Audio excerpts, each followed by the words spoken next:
Good morning student. आज का जो क्लास है वो क्लास 9 में पढ़ने वाले स्टूडेंट के लिए आपकी बुक का ये तीसरा चैप्टर है जिसका नाम है नादान दोस्त। इससे पहले 2 चैप्टर हमने पढ़ाया था और ये आपकी बुक का तीसरा चैप्टर है। इस नादान दोस्त एक कहानी है जिसको मुंशी प्रेमचंद ने लिखा है। मुंशी प्रेमचंद के बारे में इससे पहले भी हमने आपसे डिस्कस किया था कि मुंशी प्रेमचंद की पैदाइश 1880 ईस्वी और इनकी वफ़ात 1936 ईस्वी में हुई थी। प्रेमचंद का असली नाम था धनपत राय। वो बनारस के करीब एक गांव में पैदा हुए। उनका शुमार उर्दू के इब्तदाई अहम अफसाना निगारों में होता है। जो शुरुआत के जो अफसाना निगार थे यानी कहानी कहने वाले थे, इनका भी शुमार उसी में होता है। उनके अफसानों में ज़िंदगी के रूप यानी ज़िंदगी के बारे में अपनी हकीकी मसाइल और किरदारों के साथ नज़र आते हैं। गुर्बत यानी गरीबी और अफलास में जीने वाले एक आम इंसान, ख़ासकर देहाती किसान और मज़दूर, उनके कहानी का एक अहम थीम हुआ करता है। प्रेमचंद ने सैकड़ों अफसाने और कई नावल लिखे। उन्होंने बहुत सारे कहानियाँ और नॉवेल्स लिखे हैं, जैसे प्रेम पचीसी, प्रेम चालीसी, दूध की कीमत और वारदात उनके अहम अफसानी मजमूए हैं। गौदान, गबन, मैदान अमल, बेवा और बाज़ार हुस्न ये उनके अहम नावल हैं। तो प्रेमचंद के बारे में 2-3 बातें आप याद रखेंगे, जैसे उनके जो मशहूर नावल का नाम इसमें दिया हुआ है 4-5, उनको आप याद रखोगे हमेशा। और फिर उनका जो अफसानवी मजमूए हैं उनको भी आप याद रखोगे। फिर प्रेमचंद का नाम क्या है, अक्सर कहीं कहीं पे ये सवालात आते हैं कि प्रेमचंद का असली नाम क्या है, तो उनका नाम है धनपत राय। तो आइए हम लोग नादान जो दोस्त आपके बुक का तीसरा लेसन है उसको आज पढ़ेंगे। इस सबक का खुलासा हमने सोचा है आपको बताऊं और आपसे शेयर करूं कि इस सबक में असल इस कहानी में कहना क्या चाह रहा है मुसन्निफ, कहानी का खुलासा क्या है, कंक्लूजन क्या है। तो आप बुक में पढ़ोगे कहानी को और वो समझ में आ जाएगी और उसका मैं चंद 2-3 डिस्प्ले में मैं समझाने की कोशिश करता हूँ। कह रहे केशु के घर में एक ऑरेंज के ऊपर एक चिड़िया ने अंडे दिए थे। ठीक, केशु और श्यामा ये दोनों भाई बहन हैं, एक घर में रहते हैं एक छत के नीचे। तो उनका एक ऑरेंज था, एक छज्जी के ऊपर एक अंडे दे दिए थे बच्चे चिड़िए के। केशु और श्यामा दोनों सुबह सवेरे उस ऑरेंज के सामने पहुंच जाते थे और चिड़िया वहां मौजूद होते। उन्हें देख दोनों को बहुत मज़ा आता था और उस अंडे के ताल्लुक से उनके दिलों में तरह तरह के सवाल आया करते थे। अंडे से बच्चे कैसे निकलेंगे, लेकिन घर में किसी को इतनी फुर्सत न थी कि उनके सवालों के जवाब दे सके। अब बच्चा था, श्यामा और केशव दोनों भाई बहन थे और बच्चे थे। वह हमेशा उस अंडे के बारे में सोचते थे जो उसके ऑरेंज पे चिड़िए ने दिए थे। और उस घर में जो उनकी जो मम्मी थी, पापा थे या वालिद थे या वालिदैन थे, वो कभी भी उनके उस सवाल पे जवाब देने की कोशिश नहीं की। चुनांचे ये लोग आपस ही में सवाल जवाब कर लिया करते थे। दोनों भाई बैठता था और आपस में बातें करता था कि केशु ये अंडा कैसे होता है, इससे बच्चे कैसे निकलते हैं। फिर केशु फिर श्यामा से उस सवाल का जवाब लेना चाहता था। जैसे घर में कभी कभी आप देखोगे कि जो छोटे बच्चे होते हैं वो अक्सर आपसे ऐसे ऐसी सवालात करेंगे जिसका जवाब भी आपके पास नहीं होता है और आप चाहते हो कि उनके सवालों का जवाब न दे, क्योंकि हमेशा छोटे छोटे बच्चे आपको परेशान करेंगे सवालात के ज़रिए, क्वेश्चंस पूछेंगे, तो आप उसे इग्नोर कर देते हो और आप उसे बचने की कोशिश करते हो कि अरे क्यों इसके पीछे हम अपने दिमाग को खर्च करूँ। इसी तरह केशु और श्यामा का कुछ मामला था कि वो अंडे पे बहुत सोच रहे थे। तो श्यामा केशु से पूछती क्या बच्चे अंडे से निकलकर फिर से उड़ जाएंगे क्या। तो केशु कहता बगैर परों के कैसे उड़ेंगे। फिर श्यामा पूछती बच्चे खाएंगे क्या। उस सवाल का जवाब केशु के पास भी न था।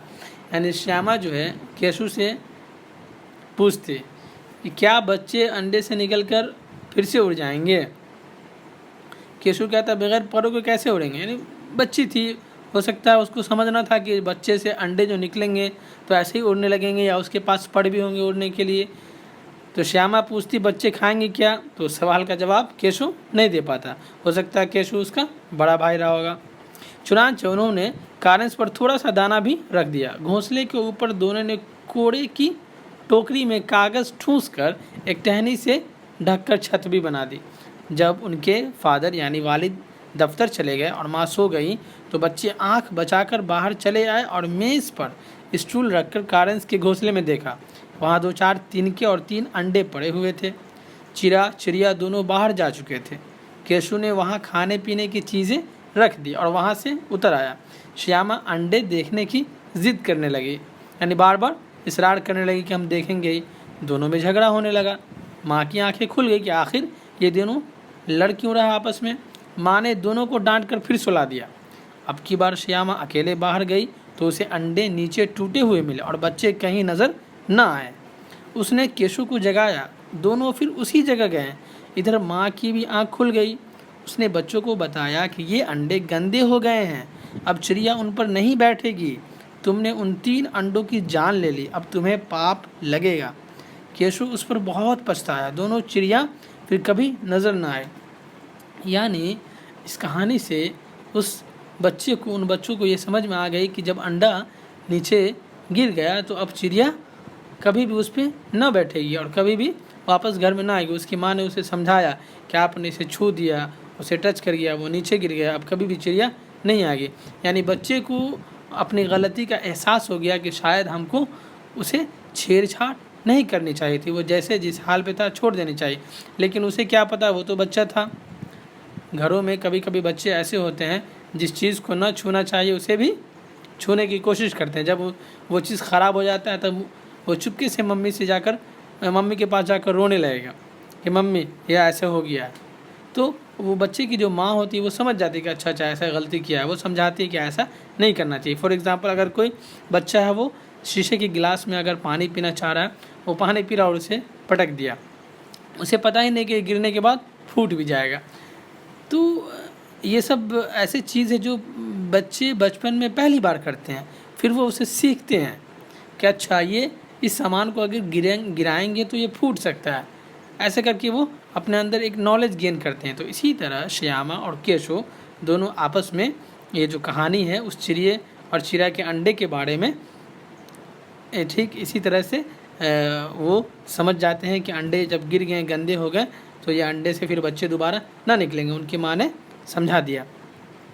अब आप देखेंगे कि इस सबक में, इस लेसन में जो वर्ड मीनिंग है और फिर क्वेश्चन आंसर है, इसको भी आप अपने कॉपी में नोट कर लेना, क्योंकि फिर दोबारा इस चैप्टर को पढ़ाने की ज़रूरत ना पड़ेगी। इसलिए हमने कोशिश किया है कि इस चैप्टर के जितने सारे एक्सरसाइज है उसे भी अभी मैं बताऊंगा, आप लोगों से शेयर करूंगा। क्वेश्चन आंसर हो या वर्ड मीनिंग हो या इस लेसन के मुतज़ात या मुतरादिफ से मुताल्लिक़ कोई एक्सरसाइज हो। तो जैसे सबसे पहले जानेंगे कि इस कहानी का मरकज़ी ख़्याल, मेन थीम क्या था। तो मेन थीम ये है कि कोई भी काम खूब सोच समझ कर करना चाहिए और दोस्ती समझदारी के साथ करनी चाहिए। कहीं ऐसा ना हो कि नादान से दोस्ती करके हमेशा नुकसान उठाना पड़े। ये इस लेसन का एक मरकज़ी ख़्याल है। हर सबक का, हर पोएम का एक मेन थीम होता है कि इस कहानी को पढ़ने के बाद इंसानों के अंदर क्या मॉरल डेवलप हुआ, किस चीज़ को समझा। तो इस कहानी को पढ़ने के बाद जो चीज़ समझ में आती है वो आपके स्क्रीन पे नज़र आ रही है, उसे आप कॉपी में नोट कर सकती हो। अब आइए, अब इसके हम अल्फाज और माने की तरफ आते हैं। तो इस लेसन में एक वर्ड था आलिमाना गुरूर, जिसको कहते हैं बरबोलापन, यानी जानकारी का घमंड। कोई इंसान होता है जो अपने इल्म पे घमंड करता है, गुरूर प्राउड करता है। पेचीदे का माना होता है उलझा हुआ, मुश्किल। हमने ये सिर्फ खुलासा बताया था, जिसकी वजह से ये वर्ड सब नहीं आया था। आप जब बुक में पढ़ेंगे तो ये सारे वर्ड्स आपको मिलेंगे। ख्वाहिश, तलब या चाहत को कहते हैं। तहकीकात, ये तहकीक की जमा है तहकीकात, जिसका माना होता है छानबीन, वेरिफिकेशन, जानना, मालूम करना। क़ियास, अंदाज़ा, क़ियास को अंदाज़ा कहते हैं। बेताब यानी बेचैन। तजवीज़, मशवरा, जिसको इंग्लिश में प्रोपोज़ल कहते हैं, उर्दू में तजवीज़ कहते हैं, उसका माना मशवरा। उधेरबन का मतलब होता है सोच विचार। फिर इसके दूसरे जो माने वो हैं एतबार, एतबार कहते हैं भरोसा, यानी हमको तुम पे एतबार नहीं है। कॉमन वर्ड है, आप लोग इस्तेमाल भी करते हैं कि हमें आप पे एतबार यानी भरोसा नहीं है। तो एतबार लोग अब धीरे धीरे बोलना छोड़ दिए, तो कहते हैं हमें तुम पे भरोसा नहीं है, लेकिन उर्दू में उसे एतबार कहते हैं। फिर इत्तेफाकन, इत्तेफाकन ऐसा हो गया यानी अचानक, कहते हैं ना कि इत्तेफाक से मैं भूल गया, यानी अचानक से मैं भूल गया। अफसोसनाक कह रहे हैं दुख भरा, दुष्ट कहते हैं शरीर और बेरहम को। इस लेसन में जो सवाल और जवाब का एक्सरसाइज है यानी क्वेश्चन आंसर है वो इस तरह है।